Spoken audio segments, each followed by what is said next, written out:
أعوذ بالله من الشيطان الرجيم بسم الله الرحمن الرحيم تبت يدا أبي لهب وتب ما أغنى عنه ماله وما كسب سيصلى نارا ذات لهب وامرأته حمالة الحطب في جيدها حبل من مسد صدق الله العظيم 19 নং ওয়ার্ড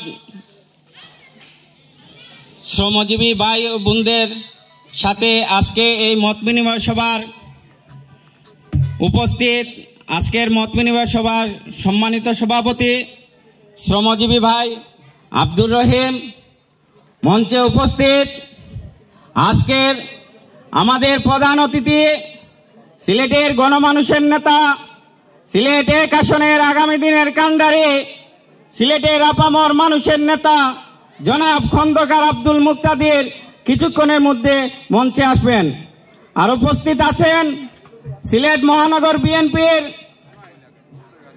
সংগ্রামী ভারপ্রাপ্ত সভাপতি জনাব রেজাউল হাসান কয়েস লুদি সহ উপস্থিত 19 নং ওয়ার্ড বিএনপি যুবদল, ছাত্রদল, স্বেচ্ছাসেবক দলের এবং আমার আপামর শ্রমজীবী ভাই ও বোনেরা, আসসালামু আলাইকুম। প্রিয় ওয়ার্ডের শ্রমজীবী ভাই ও বোনেরা, আজকের প্রোগ্রামটা হচ্ছে মূলত আপনাদের নিয়ে। আপনারা আগামী দিনের দেশ কিভাবে পরিচালিত হবে, আপনারা কিভাবে দেশটাকে পরিচালনা করার যেটুকু আপনাদের জানা আছে বা যেরকম আপনারা চান সেরকম আপনারা উপস্থাপন, আমাদের প্রধান অতিথি আসবেন। প্রধান প্রিয় নেতৃবৃন্দ, আমরা দেখতে পাচ্ছি আমাদের আজকে বিসমিল্লাহির রহমানির রহিম। আমার মুরব্বিয়ান আর বইনে নহল, আসসালামু আলাইকুম। সালামের উত্তর পাইছি না।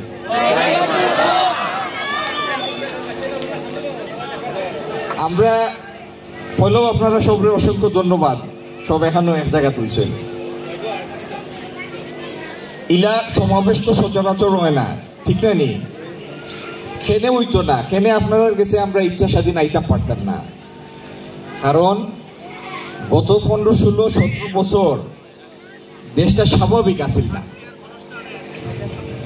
আমরা যদি কোনো জায়গায় 20-25 জন লইয়া মিটিং করতাম বা কোনো ফাড়াত যাইতাম, কোনো গরু গিয়া বইতাম, 10 মিনিট পরে দেখা যাইত ডিবির গাড়ি একটা খান্দা থেকে উবাই দিচ্ছে। ডিবি চিনি,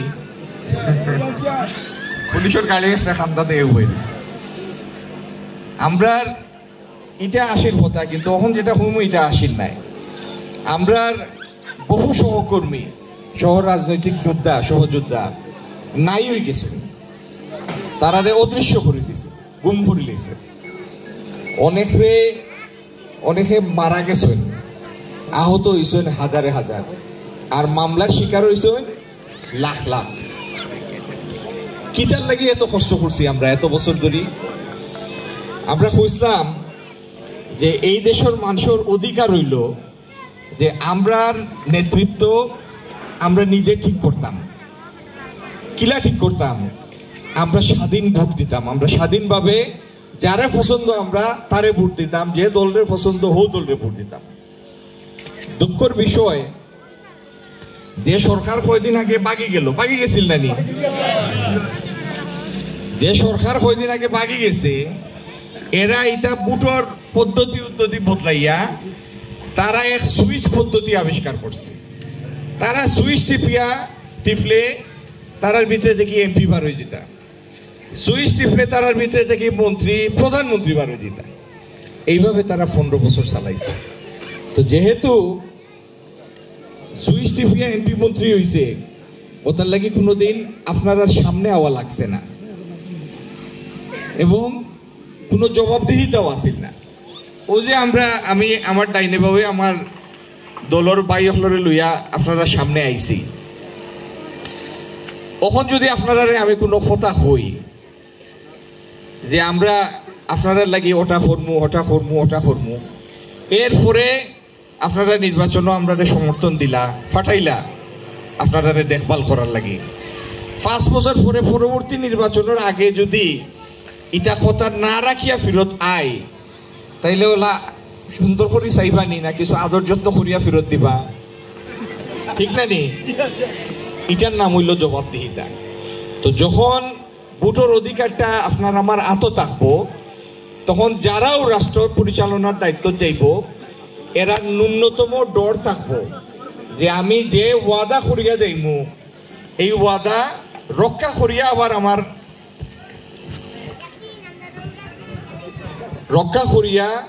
আবার আমার সাধারণ মানুষের সামনে ইয়া খাড়াইতে হবে।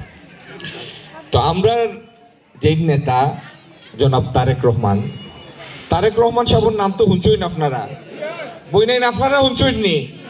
আচ্ছা, তারেক রহমান সাহেবের বাবার নাম আসছিল, বাবা আসলা জিয়াউর রহমান সাহেব। জিয়াউর রহমান এই দেশের রাষ্ট্রপতি আসলা, শহীদ রাষ্ট্রপতি জিয়াউর রহমান। আর তারেক রহমান সাহেবের মা নাম কিতা? বেগম খালেদা জিয়া। তাই না আসলা এই দেশের প্রধানমন্ত্রী, তিনবার প্রধানমন্ত্রী আসলা। এই দেশের সব থেকে জনপ্রিয় মানুষ তাই বেগম খালেদা জিয়া। তারার ছেলে জনাব তারেক রহমান, আমরা নেতা। আমরা আশা করলাম আগামী দিন যদি আপনারা আমরা মায়া করুন, সমর্থন দেন, ভোট দেন, তাইলে তারেক রহমান সাহেব এই দেশের প্রধানমন্ত্রী হইবা। এবং ইনশাল্লাহ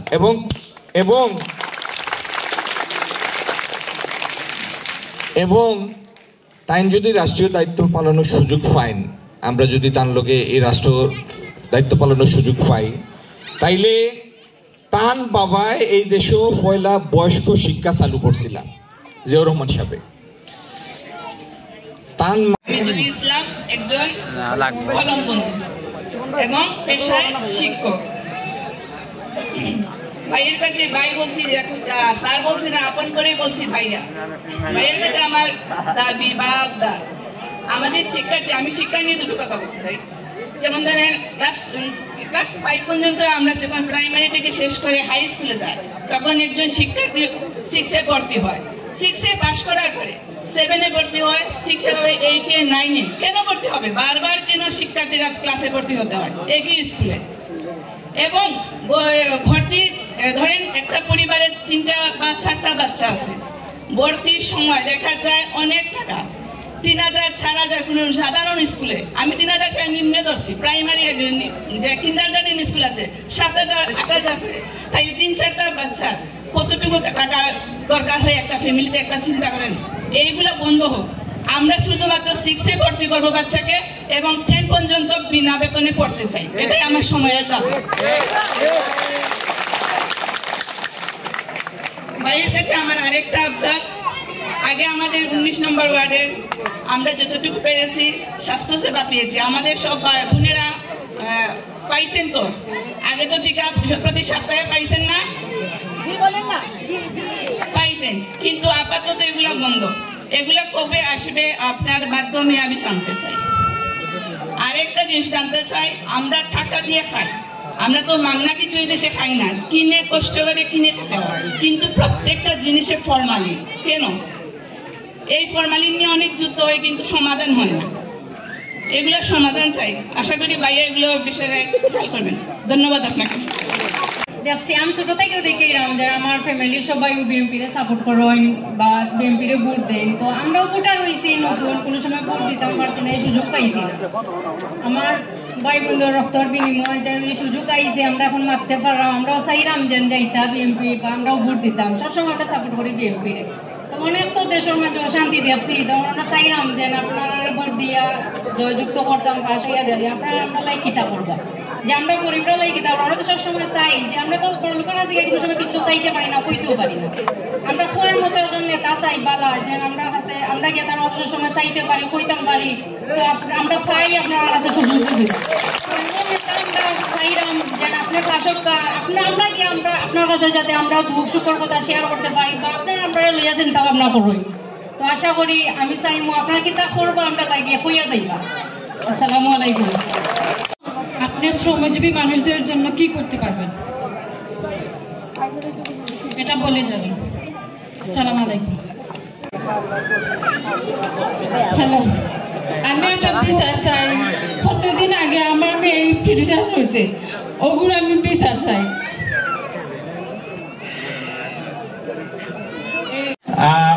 যে ইপিজিকের কথা যে বলছো, আমি তো তোমার সাথে তো থানায় ছিলাম, ফাঁড়িতে ছিলাম। আমি তো দীপরাজদারকে বলছি যে আসামিকে ধরে আনার জন্য, উপযুক্ত যোগ করার জন্য।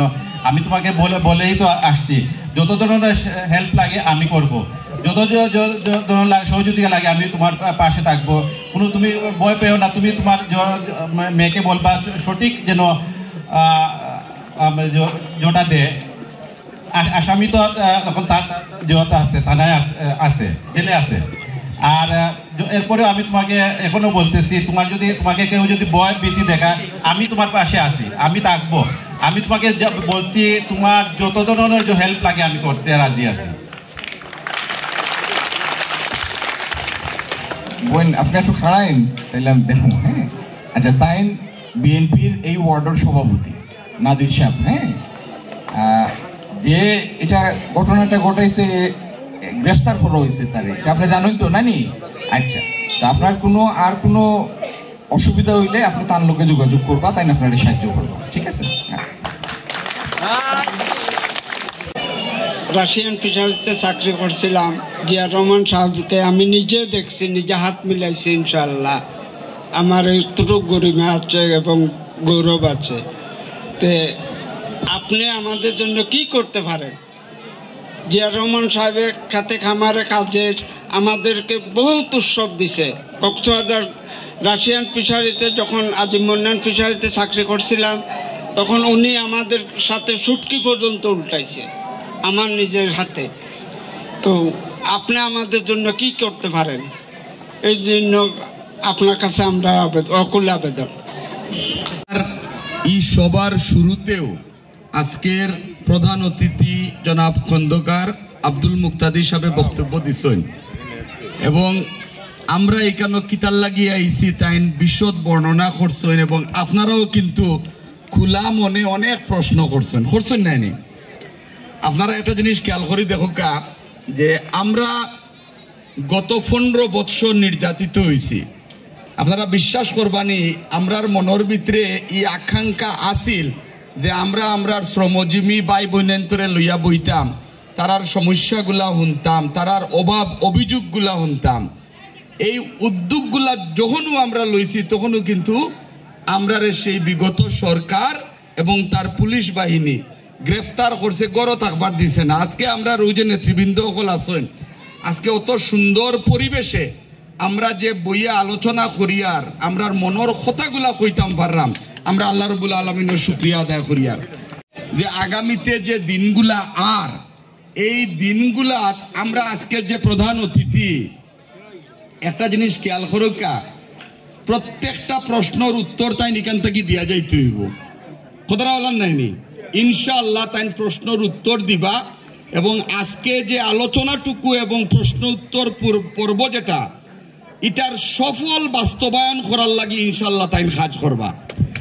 এই কথাটা হওয়ার অর্থ হইল ওটা যে আজকে যে কথাগুলো আমরা এখানে হইয়া যাইয়ার, আমরা দলের যে ভারপ্রাপ্ত চেয়ারম্যান জনাব তারেক রহমান, তাই একটা বৈষম্যহীন বাংলাদেশ গড়ার স্বপ্ন দেখরা, তাই 31 দফা ইতিমধ্যে ঘোষণা করছেন, যে দফাগুলার মধ্যে আমরা ধনী গরিব শ্রেণী পেশার প্রত্যেকটা মানুষের অধিকার নিশ্চিত করা আছে। 31 দফার মধ্যে, এই 31 দফার মধ্যে আমরা কথা হওয়ার অধিকার আছে, আমরা সুচিকিৎসা নিশ্চিত করা হয়েছে, আমরার সুব্যবস্থাপনাটুকু নিশ্চিত করা হয়েছে।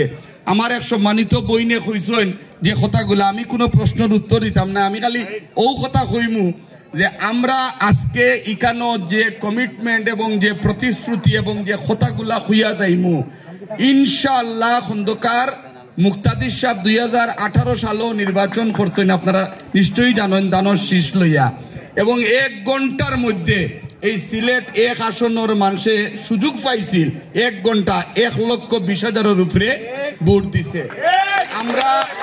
আমরা সৌভাগ্যবান যে আমরা এমন একজন মানুষ লইয়া আজকে এখানে বইছি, এলাকার সম্মানিত মুরব্বিয়ান শ্রমজীবী ভাই বোন লইয়া। আমরা মনে করি আমরা একটা পরিবার, আমরা মনে করি ধনী গরিব নির্বিশেষে আমরা এই পরিবারের সদস্য, এবং এই পরিবারের অভাব অভিযোগ সমস্যা যতগুলা আছে অতগুলা সমাধান করার লক্ষ্যে আমরা একজন মানুষ আজকে সামনে লইয়া বইছি। আমরা বিশ্বাস করি মহান আল্লাহ যদি সহায় হন ইনশাআল্লাহ যে নির্বাচন আর আমরার দলের ভারপ্রাপ্ত চেয়ারম্যান জনাব তারেক রহমান এবং বাংলাদেশ জাতীয়তাবাদী দল আগামীর বাংলাদেশ গড়ার ক্ষেত্রে যে পরিকল্পনাগুলো নেওয়া হয়েছে এগুলা আপনার মাধ্যমে সহযোগিতার মাধ্যমেই আমরা এটা বাস্তবায়ন করব এবং এই লক্ষ্যে আজকে জনাব খন্দকার মুক্তাদি সাহেব আমরার উদ্দেশ্যে কিছু কথা কইবা এবং আপনার প্রশ্নর উত্তর দিবা। তাই আরো কথা কইছেন বক্তব্যের সময় আপনারা নিশ্চয়ই খেয়াল করছেন যে আজকে যে কথা আমরা খুইয়া যাইমু পরবর্তীতে এই কথাগুলার যদি বাস্তবায়ন না হয় আমরা ইয়াওলা দাঁড়াইয়া বুক ফুলাইয়া মারতাম পারতাম না। তাইলে আমরা যাতে মারতাম পারি ও সাহস লইয়া এখানে আইছি এবং আপনার প্রত্যেকটা কথার বাস্তবায়ন ইনশাল্লাহ আমরা করবো। আমি আর বক্তব্য দীর্ঘায়িত করাম না। জনাব খন্দকার আব্দুল মুক্তাদির সাহেব আজকের অনুষ্ঠানের প্রধান অতিথি, তাই না আপনার প্রশ্নের উত্তরগুলা দিবা। ধন্যবাদ।